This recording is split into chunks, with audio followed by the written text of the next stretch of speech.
Oh my God, starting the stream with a bit of a coughing fit, which I'm actually going to preface this session with the fact that I am ill at the moment. So if I do have any coughing fits or anything during the session, I apologize in advance. I'll also probably be speaking slower than I usually do, just because I'm struggling to get my words out with a sore throat. I think it's a change of the seasons, and you know the sun actually coming out in the UK for once, that's caused me to just go downhill fast. So just a brief introduction to these sessions if you've not attended one of them before. We basically spend a concentrated hour to an hour and a half here diving into the metrics that you are provided with at DarwinX Zero and looking at how we can implement improvements using statistical edges. So taking a look at your data that drives your strategy and seeing if there's any kind of low-hanging fruits for you to improve. It could be things such as stripping back certain things that you do on a day-to-day basis, i.e. if you underperform during a certain session or day of the week or on a specific asset, you can look to reducing your trade volume or increasing your volume. If we find out that you're too tentative and you don't put your foot on the gas when you need to. So these sessions are really great, especially for guys who are still developing as traders and don't quite feel like their system or their strategy is the finished product. It's a great way to look at your strategy from a holistic perspective and not have your own cognitive biases when looking at how you should treat individual trades, because the statistics that we look at are they're all unbiased. They are all black and white fact based on your trading behavior over the past X amount of months or years, depending on how long your record is. And so we can really take everything that we see as kind of gospel, if you will. Now, when I'm analyzing a strategy, I tend to ask for at least 6 months worth of data just to make it more worthwhile for you guys, because if you've only got 2 or 3 months worth of trading history, it's very, very difficult to therefore say you should be doing this instead, or you should stop, trading during this specific session or asset, whatever it may be, because you just don't have enough data to back up the decision that you're about to make. Now, if you've been trading for 12 months and you have a record for 12 months or 2 years, we have sufficient trade data. Let's say, for argument's sake, you've taken 500 trades within a year period, and you can clearly see that over an extended period of time something isn't working. You kind of have enough information there to be like, we need to make a change now, and there's things that we can do today to improve what we're doing. Now, I do have a Darwin that I wanted to take a look at today, which is Saro Trades, because it was the best performing, the top performing Darwin in DarwinIA Silver in the March edition of the DarwinIA competition. However, Saro Trades I don't think can make this session today, so I'd rather do it when he's here in the group so we can get the most benefit. So if anybody would want me to analyze their Darwin instead, send in your ticker. Let me just double check. Okay, so send in your ticker into the Discord chat and I'll grab yours up instead, and we can deep dive into your trading strategy instead. I see Rob's typing.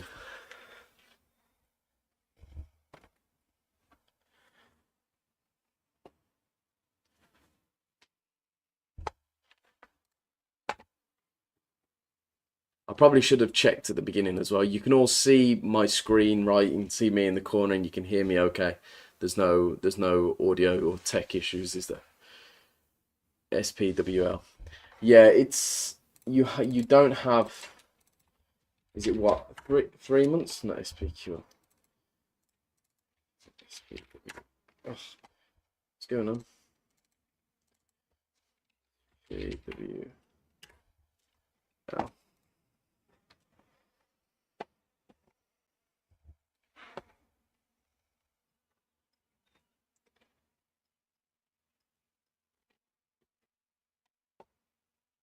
Let's take a look at how many trades you have. Yeah, 20 trades. At this point, it's not going to be, there's just not enough information. There's only 3 months and 20 trades. I know that you're swing trading now, which seems to be working great for you.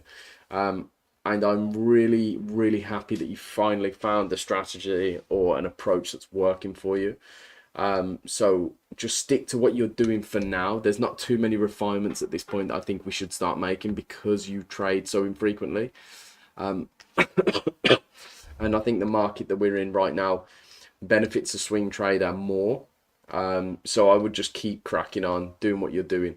And then maybe when you've got 6 months, you might still have kind of a small amount of trades, but at least we'll have seen those trades over an extended period of time. So again, we can make more justified decisions than just saying you've taken 2 trades on CAD yen and both have lost. You can't really get anything from that. Is this your old Darwin? FFKSQU. Oh. I just turn my phone on silent.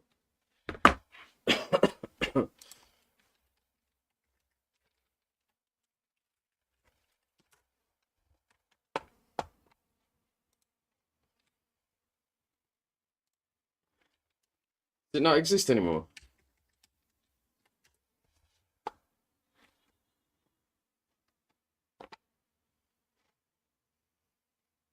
Have you deleted that account, Rob?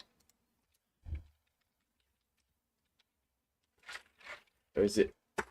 Oh, it's FQKU. You got the K and the Q the wrong way around. Is this one of your older records?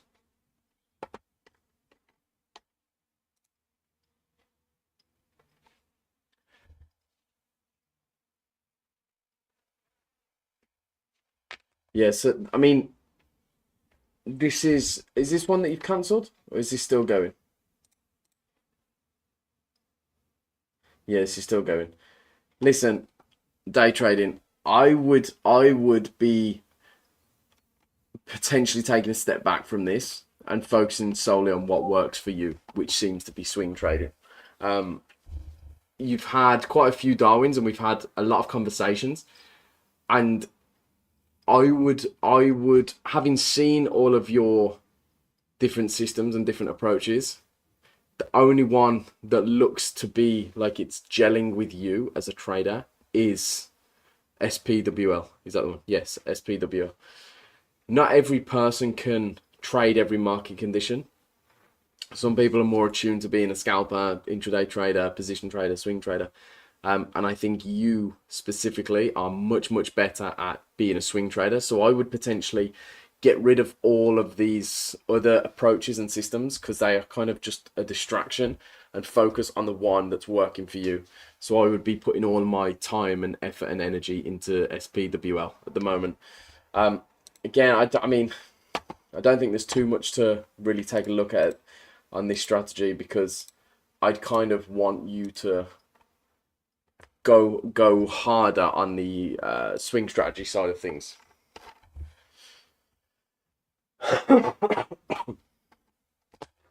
Let's take a look.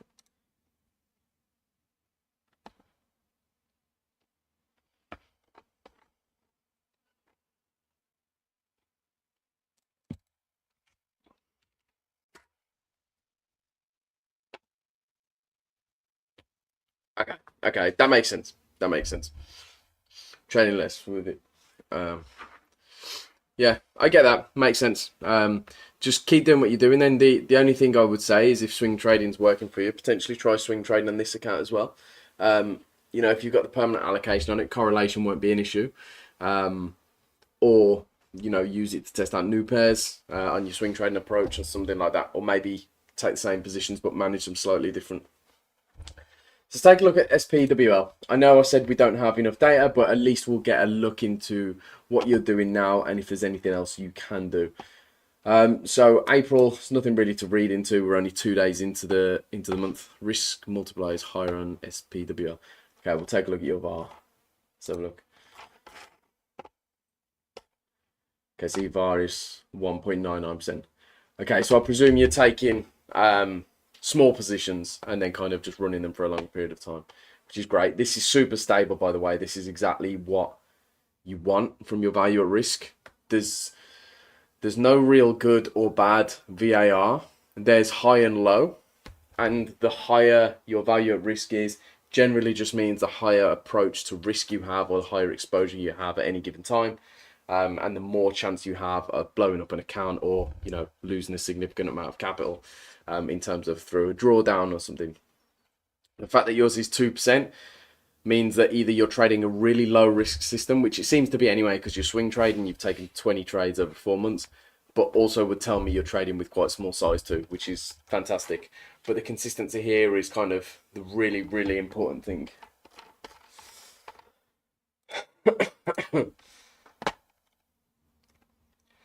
Okay, so commodities, indices, and FX. Take a look. So gold, Dow, Nasdaq, GJ, AU, UJ, and EU. Okay, so we can't really look at this on an individual asset basis just because each one has so few trades. And so if we look at them by kind of family or asset class instead, they're a little bit bigger. So we've got 8 gold trades, 7 FX, and 5 indices. Now, again, it's not a lot of data to take a look at, and I wouldn't want to be making any big decisions based off of this. But I would potentially be looking at why is there such a difference between the trades on the indices compared to the commodities and the FX. So with the FX and commodities, you've got a 71.5% and an 87.5% win rate, whereas on indices you have 40%. Now again, you've only got 5 trades, so we can't really say you shouldn't be trading indices. But if this pattern continues over the next 4-6 months, I'd be looking at this and going, okay, something clearly doesn't work on indices, or the approach I'm taking as a whole is less prevalent on indices and works better on other assets like gold or like FX. Now, I'm presuming that you've been long gold for a period of time, hence why you've been performing well, because over the past 4 months, gold's just been, steaming it to the upside. I apologize, guys. I really don't feel great. So there's certain strategies that perform better on certain assets, and then strategies that perform better elsewhere. So best case example I can give is if gold's in a continuous uptrend for a period of months and you're swing trading, then of course, yes, you're going to be able to capture larger moves and therefore make a large profit. A choppier asset like euro dollar, for example, something that's not quite in a quote-unquote bull market, you might find intraday trading or mean reversion trading gives you a better edge, because there's more work to do. Euro USD, gold is 0.5 our best trade, euro is 1 hour. What do you mean by that? So you're trading gold is 0.5 our best trade, euro USD best trade is 2R. I presume you mean you're trading 0.5 risk to reward on gold and then a 2R on euro dollar. I presume that's what you mean.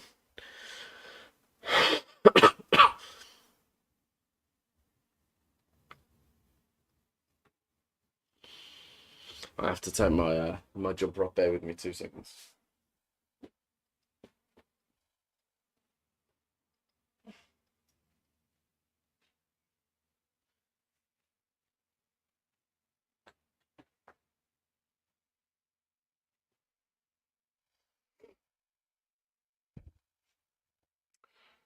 It's the best risk reward I have over all my trades. Okay, that's interesting. See, I would have thought if you were swing trading, gold being an appreciating asset would have given you a better risk reward. But of course, it's it's down to many different factors. But that's interesting. But yeah, going back to your asset allocation or the assets that you trade, I don't think right now we have enough information to say you should be doing XYZ or you shouldn't be doing XYZ. It's just a case of monitoring it over the next few trades or next few months and just making sure that this pattern doesn't continue to develop, i.e. on indices you're losing more than you're winning, whereas on every other asset you're kind of killing it, right? Because at that point you need to look at it and go, is there any point in wasting the time and risk trading indices when I could just be focusing on gold and FX pairs? It would make more sense to do less work for more reward. But again, 5 trades in, you can't say for sure, because two winners now on Nasdaq or the Dow, for example, and you could bring that win rate up from 40% to 60% in literally, like I say, 2 trades.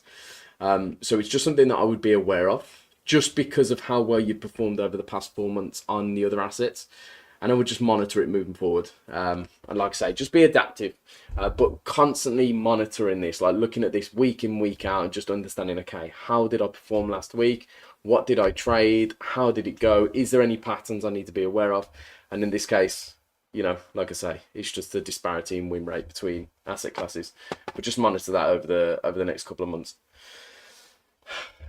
Okay, this is interesting as well. So this is your train time distribution, basically telling you when you're most profitable based on trading sessions.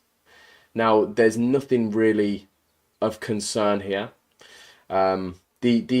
The only thing I want to note here is number of trades basically measures open and closing of a position. So where it says number of trades 17, 17 and 2, that's basically counting 2 trades for every trade you have, because it's counting a close and open of a position. The only thing that kind of, again, is a pattern that I'd be monitoring here is the disparity in the return based on how many trades you have in the European session and the US session. So at face value, you go, okay, I'm profitable on all 3, so it doesn't make sense to stop trading any specific session or to pull back from your exposure to the market. However, your risk-adjusted returns per trade is much, much lower in the US session than it is in the European session. The reason I say that is because you've taken the same amount of trades, or you've had the same trading activity during both sessions. In one session, you've made 5.5%. In the other session, you've made 1.5%. So clearly what you have been doing over the past few months has been working better earlier in the day for us UK traders. So again, it's just something to be mindful of, because if we move forward, you know, and your track record a year old or a year in length, and your European session, let's just times it by 3 just to make it easier from a math perspective. They say your return is what, 5.34 times 3, you're looking what, 16% maybe? Whereas your American session would be 4.5%. Now again, does it make sense to allocate all that risk to those trades when it doesn't have as higher expected value? Potentially, because you're still profitable. But I would be looking at ways to curate your trades based on which session you're in. So if your trades are performing really well during the European session, you kind of know there's not much you need to do. If they're if you're taking the same amount of trades during the US session, but they're not performing as well, okay, find out why. Take a look. Is there something that you're doing during the US session that's causing the underperformance? Or is it just simply luck, or, you know, pick of the draw when it comes to your which trades perform and which trades don't perform? So I thought there was a comment come through on the YouTube then. But other than that, there's nothing too concerning here. And like I say, this is a good problem to have, right? You know, you're profitable in all sessions so far. It's not a bad thing. I'd just be conscious moving forward that you clearly overperforming in one session. Does it make sense to just put your foot on the gas during that session and kind of take a step back elsewhere? Okay, just optimizing your time, really. And last, but one of my favorite metrics that we track is your return distribution by day of the week. So this basically measures how you perform on a specific day or on specific days over the previous 4 months. Now you can see your best day from a return perspective is Tuesday, where you've made 5.2%, and your worst performing day is Friday, where you've actually lost 2%. Now that's quite interesting, seeing as though you're profitable across the board on pretty much every asset other than indices. Since you're profitable on every asset on every day for the most part, it's interesting that on a Friday you actually underperform, and by quite a big margin as well, of 7% or maybe 7.2%. So again, I would be taking a look here. This is actually something that I would say maybe needs a little bit of work. Just take a look at your trades that you've taken on a Friday and compare them to what you usually do on a Tuesday.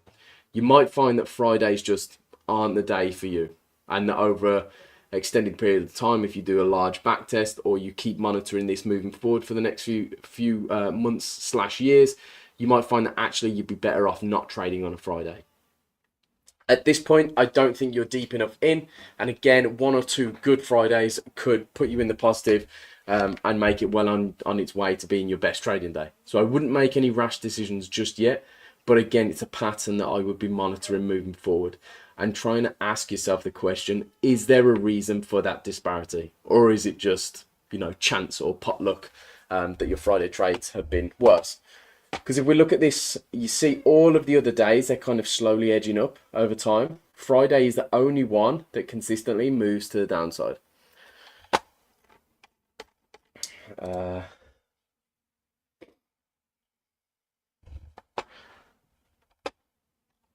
might have to cut this session after 30-40 minutes as well. I feel like I'm going to pass out in a minute. So let's move on to duration versus profit. So again, being a swing trader, it kind of makes sense that your trades are more dispersed and less linear in terms of when you have an intraday trader or a scalper, you tend to see there's a cluster of trades kind of down here because a lot of their activity is done within 1 day or a few hours. Whereas because you're holding trades, like your longest trades are in between the bracket of 2.5 days to 5.5 days, it's kind of more dispersed, right? And I mean, just looking at this, you actually have a very, very, very great expected value on any trade, right? So here you've taken 2 losses within 30 minutes, but you've won 3, so already you have a positive expected value. However, I would pretty much write these trades off purely based on the fact that you're swing trading, so anything under 30 minutes you're kind of less interested in anyway. But the further we go, you see actually you're winning more trades than you're losing. And I mean, that's all you can ask for, right, as a swing trader, is the longer you're in the market, are you making more money? And by the looks of things, you are. It's quite difficult again because you don't have many squares. The only interesting thing is you haven't won a trade yet in between the bracket 4 hours to 8 hours, but you've lost 2. But again, there's just not enough data. Like, I'm literally picking things just because it's there, but it's not to say that you always lose trades within that time bracket. It's just you've only taken 20 trades, right? But again, we generally have like, what am I mouse doing? So unplug that. We generally have periods or time periods where you overperform and underperform. As a swing trader, I would generally guess that the longer you're in the market, the more it benefits your trades. Because if you're looking for a 200 pip move, it's very rare you're going to get that in under 30 minutes. So I wouldn't expect to see many winners down here. Okay. So generally, as we move up this chart, I would expect to see more green squares, which is exactly what we have. In fact, after 16 hours of being in the market, you've only lost 1 trade, which is phenomenal. Like, great. Whereas you've won 1, 2, 3, 4, 5, 6. The reason I'm counting in each individual square or hovering each individual square is because sometimes there's more than 1 trade in each square. So just double checking that. Your maximum positive and negative excursion. This looks great. It looks like you're really managing or mitigating any downside and managing the downside risk. It's quite stable. The only thing that's interesting is it looks like you might have scaled back slightly. Either that or you've just had great luck and haven't had much drawdown on your position since this trade here. But you seem to be letting them, really running your direction and capturing the move or capturing the majority of the move.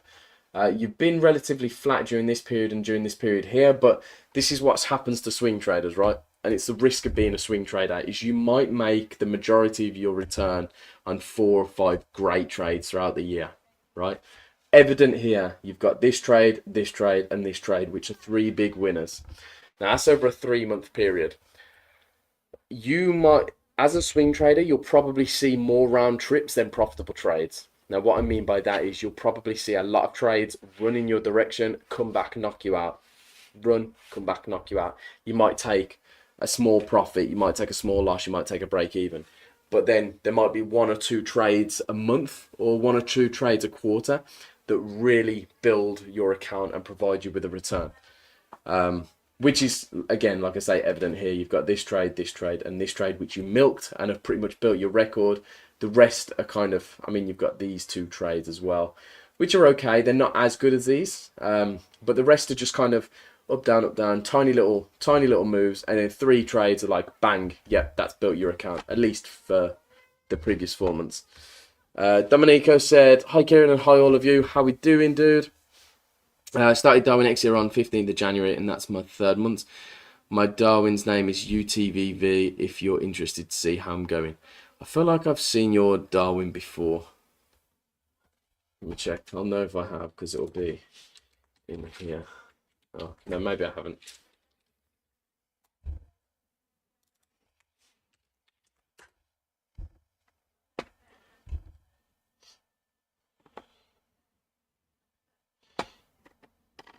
Okay, interesting. Let me bookmark.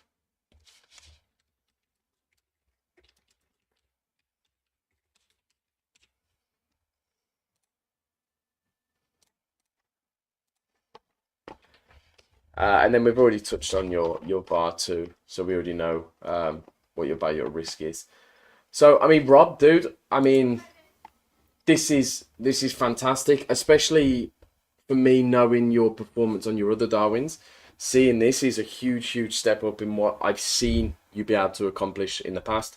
So huge kudos to you, dude. Keep it up. I want to be having this conversation in another 3 months and being like, yeah, you listened to everything that we talked about before. You've watched the patterns. You've made sure that you've stuck to it because, like I say, it's just a huge step up in performance. So well done to you. Now, SPW. I'll quickly go through some of your statistics on here before we call it a session. Yeah, what I might do, Dominico, is I might jump on again tomorrow or Friday. Just because I feel like I'm gonna pass out today. I'm not well, so I don't wanna go through a whole session. I'd rather give it my full attention. So what I might do is do it tomorrow, or I can send you kind of a personalized video and I'll go through it, and I'll send you a Loom video where I analyze your strategy properly. What I don't want to do is you to think I'm half-arsing anything. I'm not. So I'd like to give it the focus and attention it deserves. But let's. I've been drinking a hell of a lot of water today. I've got a big massive window right here, and the heat comes through, and it's baking me up. I thought I was all right today, to be honest, and then the past couple of hours or so, I've gone downhill again. But let's take a look at some of your investable attributes on Darwinex. So for you guys who aren't aware, you can view your D0 Darwins on Darwinex.com. Also, you don't just have to do it on Darwinex Zero. We have more attributes and more statistics that you can view on Darwinex.com, which is why I always like looking at them on here. So we have all these investable attributes up here. Some of them are the same or very similar to the metrics that we show on Darwinex Zero, but there are some completely unique ones as well. Now, your experience, you're currently scored 0.8, but that's literally just because we don't have enough data to say that, yes, Rob will trade this way for the next 5 years, so feel comfortable allocating capital to him. It basically, the more you trade and the longer your record is, the higher your experience score will be. It's not a deal breaker for investors in terms of they don't have a minimum threshold of what they want to see. It would literally just be, it's literally just a score of the quality of data we have when it comes to how many trades and the length of record.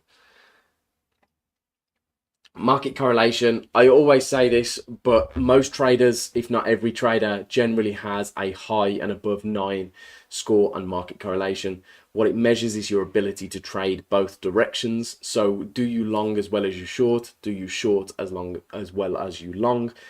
If so, you generally are going to have a close to 10 score anyway. The only traders that seem to struggle with this are long only traders, which is of course going to make sense. So if you're a long only stocks trader or equities trader, for example, then yes, during a bear market, you're not going to perform as well as you can in a bull market. So you're probably going to have quite a low market correlation score. Risk stability is your value at risk chart, which again is super consistent. There was a bit of a jump up here, but it was, you know, completely minor. I mean, it's going from 1.7 to 2%. It just looks bigger because the chart's a bit more zoomed in. There's literally nothing to worry about there. You then scored 9.6 on risk adjustment. So this basically looks at how much or how often the risk engine has to adjust to your trades or get involved in your positions. So you can see that there is some trades where the risk engine got involved, and it tells you how much of the trade the risk engine adjusted. So you can see here, for example, the risk engine adjusted 29.5% of the position, and it generally does this when you have a spike in value at risk. In terms of like if you increase your size, for example, the risk engine might get involved during peak volatility. Let's say you're long euro dollar, the market keeps going down, you add a bit more size, the risk engine probably going to end up getting involved at some point, because whilst you're adding trades or adding size or holding on to drawdown, your value at risk increases. Moving on, we have two really interesting metrics, which is open and close strategy. So you're ranked 5 on both, which is interesting, which would tell me your mid-range for both. I wouldn't be too worried about that right now. Oh, that's interesting. So basically what this measures, it's a really unique statistic because, and it was custom built by the team at Darwinex. It measures your entries and exits based on a time differential. So you can see on the chart we have -10 to -50 and 10 to 50% as other options.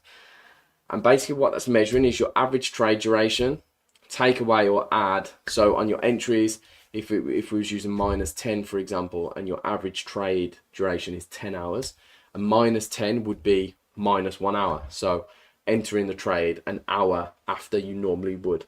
Now what you can see for you specifically, any minus score or minus percentage, you would have a better performance. So what that's telling me, a very base value, is that you're entering the market too soon, and you could potentially save yourself some adverse excursion or some drawdown if you just entered an hour to a few hours later than you do. Again, I'm not too bothered about this right now. I don't think you should start worrying about that yet, but just have it in mind. Again, if this pattern continues for the next 3 to 6 months, maybe it's time to go, okay, we need to start refining my entries. If we know that we're swing trading, we're holding for a period of weeks, identify the opportunity, and we don't necessarily have to execute on the day of identifying that opportunity. We can go, okay, well, what I'm going to do is we now flag the trade. I'm going to trade it in 5 hours or 10 hours or something, because historically that works better for me. Just closing the trade. There we go. Now, conversely, with your closing strategy, which actually they show on the same page, your close strategy measures the same, but it does it for exiting positions. So this will show you, and it will match up nicely with your maximum favorable excursion. Are you holding on to trades, or sorry, are you closing trades too early, or are you holding on to positions longer than you should? So again, you can see your top performers are the minus scores. So -40, 20, 30, and 50%. So this is telling me you're holding on to trades too long, which actually would make sense if we look at your excursion chart. You see how the majority of your winners, they're quite a bit away from the top of the candle.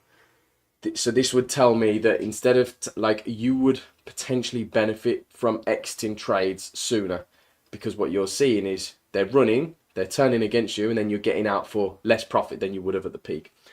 Now again, it's do we have enough data to say accurately that you should start, you know, closing your trade sooner? Probably not.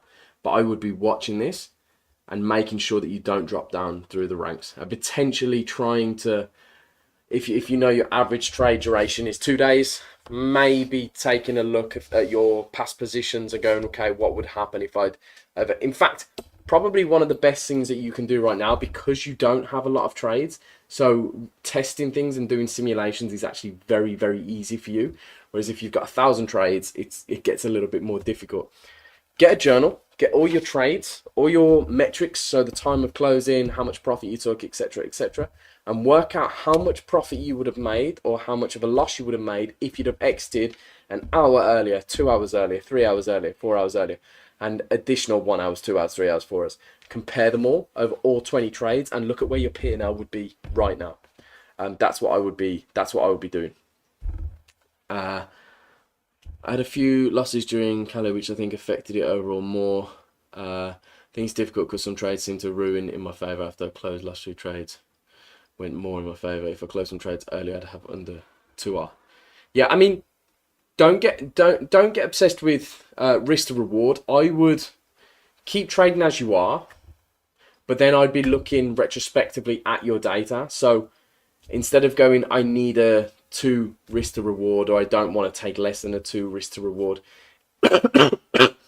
If your statistics are telling you that you're going to be better off by taking closing your position slightly earlier, I'd be listening more to that than what's already in your head, sort of thing.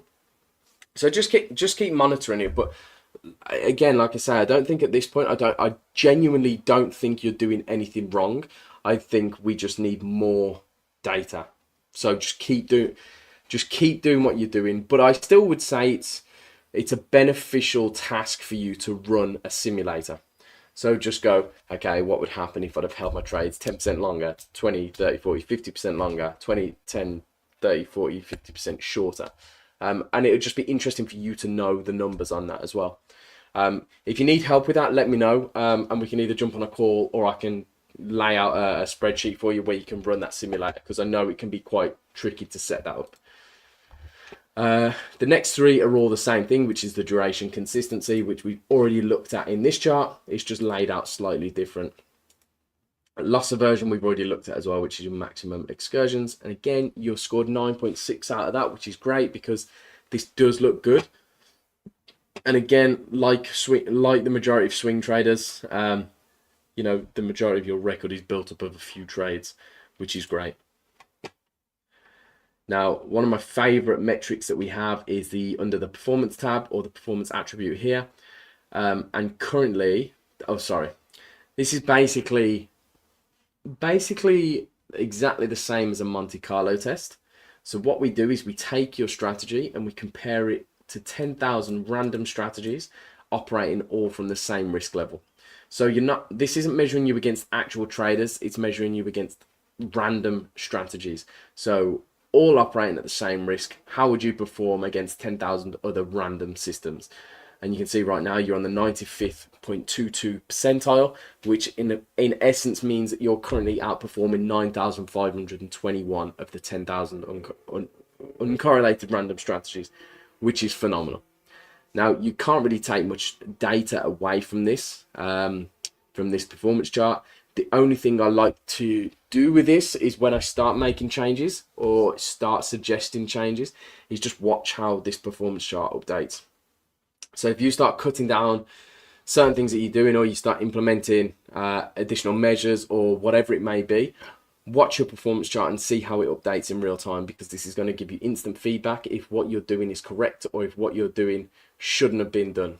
As in, if you make a change and you drop through the percentiles, you know that actually it probably wasn't the best decision to make, and therefore you need to revert back to what you were doing before. And then finally, we have your capacity, which is a really interesting metric. So you currently scored 5.8. Now your capacity measures how much max investment you have on your system, or what your alpha cap is. basically, for those of you who don't know what that is or haven't heard the term before, how much capital can you manage before your investors start seeing different results to you?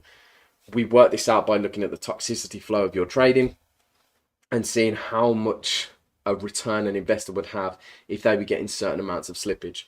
So if we take a look at the divergence chart, which is this top chart here, the divergence sensitivity, and we take a look at your Darwin. So your Darwin, as of the 31st of March, had a return of 10.91%. If your investors were getting slipped by 2 pips on each position, they would only be up 8.96%. Now that's actually quite good, which would tell me you have a fairly decent capacity or alpha cap, because the wider that gap is between your Darwin and the potential investors' returns based on their slippage, the lower your capacity would be. Because trying to fill larger amounts of capital in periods of, or in trades where you're operating at a higher toxicity flow, your investors are more likely to get slipped and therefore not get the same results as you. Now, because your Darwin is licensed under the Darwinex asset management license, obviously we have a duty of care to our investors and to all of you guys as traders, and we can't advertise your system as being 10.9% if we know that your investors are going to be getting 2% or 3% or 4%.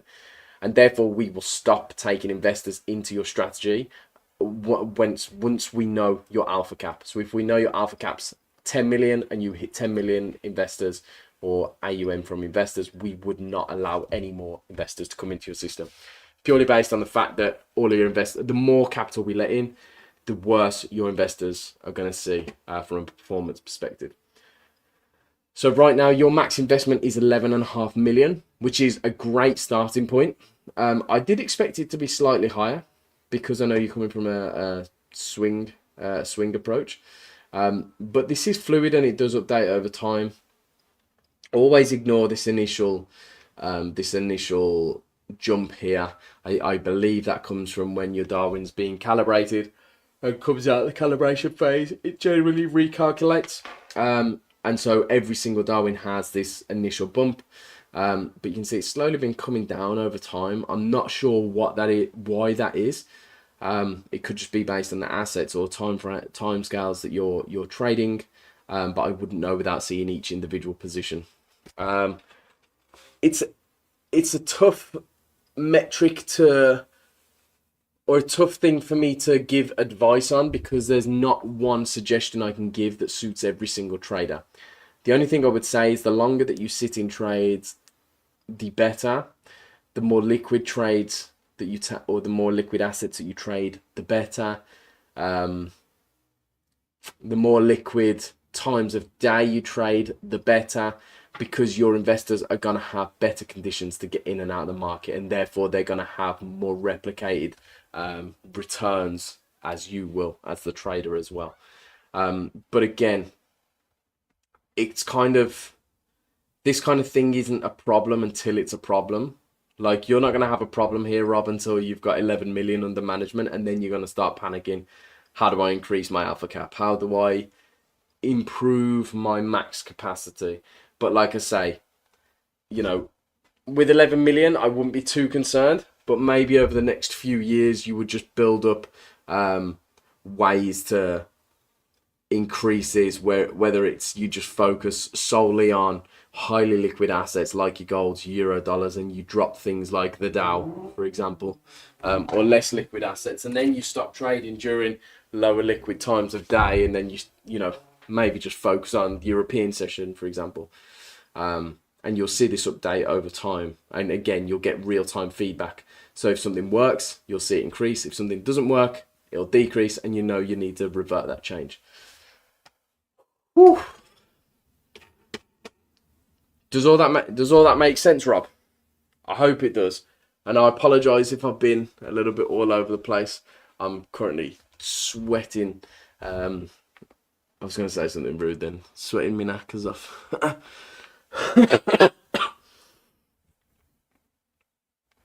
But it would be really good to jump back on in 3 months and do your system again, just so that we can see it with a little bit more data.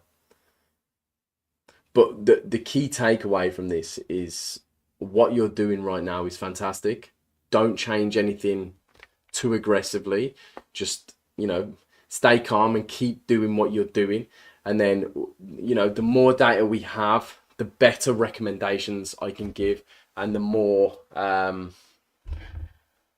we'll be able to understand what's going well and what's not quite going so well, and what we can improve on.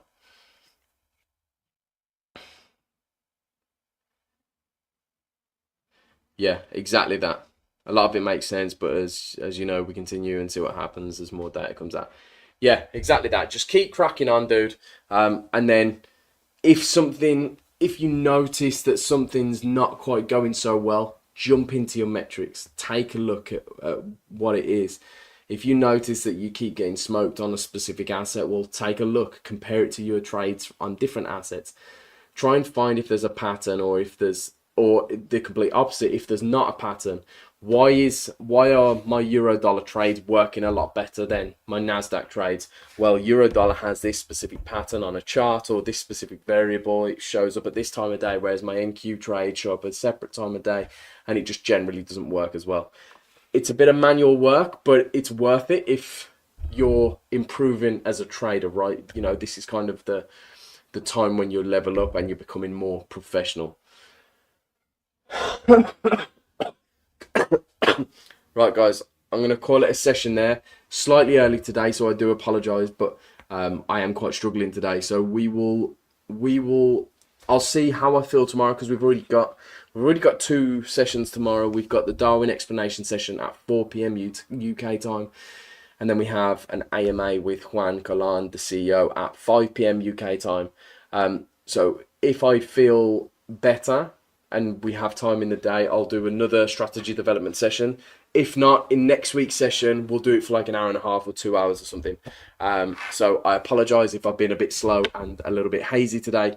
But I've shown up, and that's the main thing.